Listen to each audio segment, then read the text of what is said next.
अस्सलाम वालेकुम दोस्तों, कैसे हैं हम सभी लोग। मेरा नाम फैज़ान तनवीर है। आज की इस वीडियो के अंदर हम लोग बात करने वाले हैं 10th क्लास के रोड मैप के बारे में, मैथ के। वो भी इस वीडियो के अंदर मैं आप लोगों को बताऊंगा कि हमारे पास गिनती के 7 दिन रह चुके हैं ऑलमोस्ट। इसके अंदर हम लोग अगर ज़ीरो से स्टार्ट करें तो हम किस तरीके से अपने मैथ के अंदर अच्छा स्कोर कर सकते हैं। ठीक है, 70 तक मार्क्स ले सकते हैं सिर्फ इस 3 से 4 या 5 दिन के अंदर स्टडी कर मैं ये ज्यूम करूँ कि अगर मैं इस स्टेज पर होता कि इस टाइम मेरी अभी ज़ीरो तैयारी है और मैं यहाँ से ज़ीरो से लेकर अब मैं तैयारी करना चाहता हूँ, तो मैं पहले किन चीज़ों को करता, कैसे कैसे मैं अपने स्टडीज़ को लेकर चलता कि मैं 6 से 7 दिन के अंदर अपने सारे सब्जेक्ट की एक अच्छे वाली तैयारी कर सकूँ। ठीक है, पास होना जिन बच्चों का ये माइंड में है कि सिर्फ उन्होंने पास होना है, ठीक है, वो भी इसको पूरा देखें, और जो चाहते हैं कि उनके फुल नंबर आए मैथ के अंदर वो भी इसको देखें, क्योंकि इसके अंदर आप लोगों के लिए इंपॉर्टेंट पॉइंट्स होने वाले हैं। तो चलिए आज की इस वीडियो को स्टार्ट करते हैं। तो अब यहाँ पर मैंने आप लोगों के सामने एक ग्राफ शो किया है। ठीक है, ये ग्राफ आप लोग देख सकते हो। इस ग्राफ के अंदर आपके पास यहाँ पर एक मार्क्स वाला सेक्शन है, ठीक है, और यहाँ पे एक डिफिकल्टी वाला सेक्शन है। ठीक है,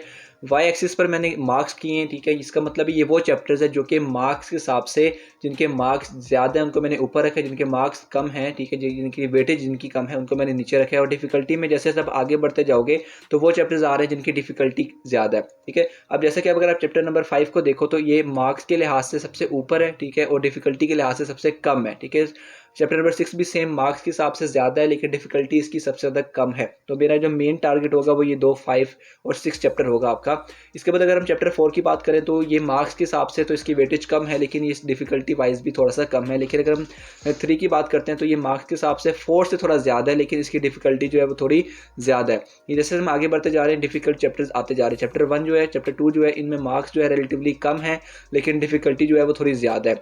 चैप्टर नंबर 7 जो देख रहे हैं आप लोग, इसके मार्क्स भी बिल्कुल कम है वेटेज के अकॉर्डिंग लेकिन इसकी डिफिकल्टी बहुत ज़्यादा है। ठीक है, तो इस तरीके से मैंने आप लोगों के लिए ग्राफ बना दिया। ठीक है, ये ग्राफ जो था, ठीक है, ये ग्राफ आप लोगों को आइडिया हो जाएगा कि आपको बेसिकली किन चैप्टर्स पर ज़्यादा फोकस करना है। और अगर मैं लेट्स सपोज कि इस पोजीशन पर होता तो मैं बेसिकली किन चैप्टर्स पर ज़्यादा फोकस करता। मैंने यहाँ पर आप लोगों के लिए यहाँ पर दिखा भी दिया है। आपके चैप्टर नंबर 1 जो है इसमें से अप्रोक्सीमेटली 12 मार्क्स का पेपर आएगा।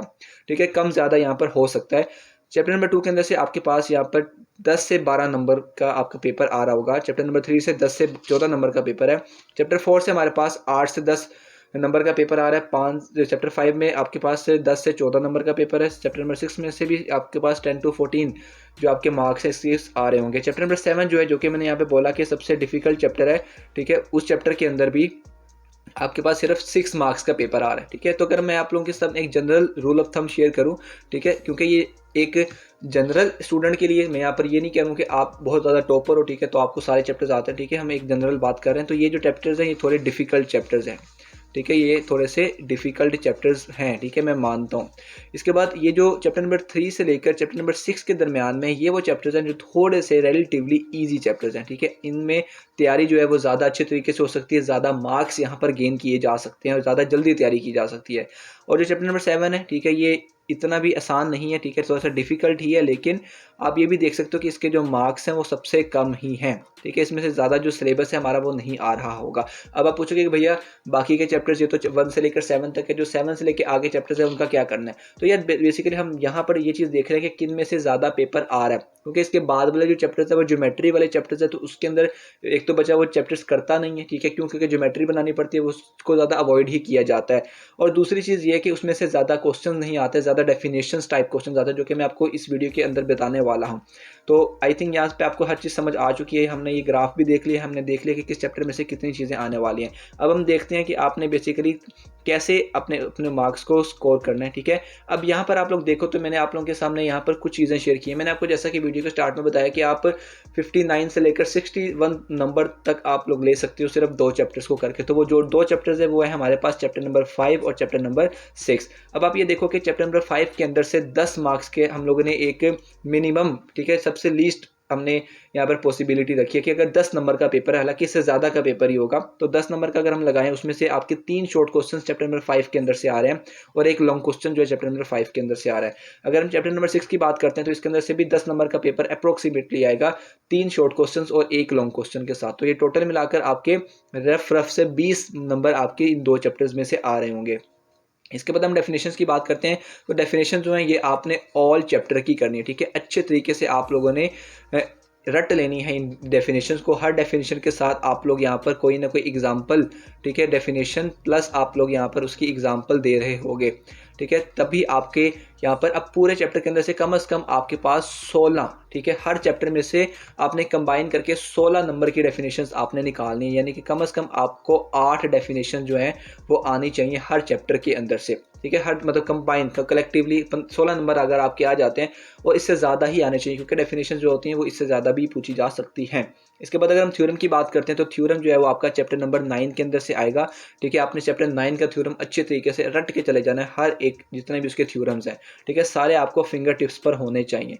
इसके बाद हम बात करते हैं ऑब्जेक्टिव की। ऑब्जेक्टिव भी आपने कंप्लीट फुल बुक का ही करना है क्योंकि ऑब्जेक्टिव बेसिकली ऐसी चीज़ है जिसके अंदर आप आराम से पूरे नंबर ले सकते हो, तो हमने इसके लिए लगाया भी कितने से कि आप 15 नंबर जो है वो अपने ऑब्जेक्टिव में ले लोगे। फिर मैं आपको बताता हूँ कि आपने तैयारी करनी कहाँ से। अगर हम इसको टोटल कर लेते हैं मार्क्स को, ठीक है, तो टोटल अगर आप लोग देखो तो यहाँ पर आपके पास अच्छे खासे जो नंबर है वो यहाँ पर बन रहे हैं, ठीक है, 11 19 यहाँ पर, ठीक है, यहाँ पर हम 1 कैरी कर देते हैं, 2 3 4 और 5, 59 नंबर जो हैं वो भी हमने सबसे मिनिमम सबसे कम में रखे हैं। और आप लोग ये देखो कि इसके अंदर सिर्फ और सिर्फ कितने चैप्टर्स शामिल किए हैं, सिर्फ 2 चैप्टर्स हमने यहाँ पर ऐड किए हैं, अभी बाकी चैप्टर्स हमने इसको हाथ भी नहीं लगाया। अगर 59 के बाद अब आपकी मेहनत जो है वो स्टार्ट की, तो वो बच्चा है ना जिसको बिल्कुल कुछ भी नहीं आता है, ठीक है, वो अगर इतने सी मेहनत कर लेता है, ठीक है, ये 4 से 5 दिन के अंदर, जो कि बहुत ईजी है ये सारा कुछ करना, तो वो आराम से आपके 59 नंबर स्कोर कर पाएगा। अब अगर आपने 59 से इन नंबरों को बढ़ाकर, ठीक है, 100 तक लेकर जाना है, यानी कि 100% यानी कि 75 मार्क्स तक लेकर जाना है आपने, तो आपको अब एडिशनल मेहनत करनी पड़ेगी। आपने एक सिंपल सा रूल याद रखना है, ठीक है, जो कि एक यूनिवर्सल रूल भी है, ठीक है, आपको हमेशा पता होना चाहिए आपके 80-20 रूल का, ठीक है। 80-20 रूल का ये मतलब है कि अगर आपने 80% मार्क्स लेने हैं, ठीक है, तो आपको सिर्फ 20% हार्डवर्क की ज़रूरत पड़ेगी, ठीक है, सिर्फ 20% आपको वर्क करना पड़ेगा। लेकिन अगर आपको बाकी के 20% नंबर लेने हैं, ठीक है, तो आपको 80% तक हार्डवर्क मज़ीद करना पड़ेगा, ठीक है। तो इस चीज़ को आपने ख्याल में रखना है। अभी हमने देख लिया कि अगर हमें 80% मार्क्स चाहिए, तो हमने देख लिया कि हमें 20% जो वर्क है वो कितना करना पड़ेगा, ठीक है, वो ये सारा जो था वो 20% वर्क आपका मिला के बनता है।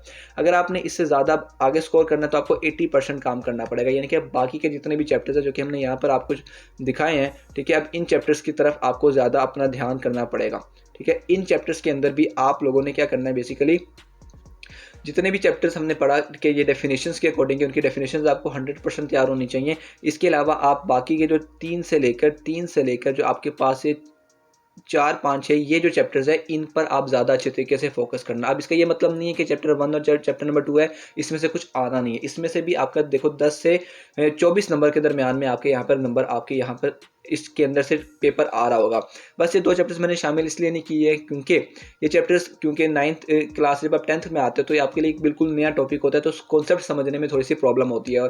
लेकिन आप लोग थोड़ी सी प्रैक्टिस अगर ज़्यादा करोगे, ठीक है, थोड़ा टाइम इस पे दोगे, तो आप इन चैप्टर्स पर भी मास्टर कर पाओगे, और ठीक है, और आपके कंबाइन, ठीक है, आप आराम से, ठीक है, बहुत इजीली आप यहाँ पर 75 आउट ऑफ 75 नंबर यहाँ पर ले लोगे।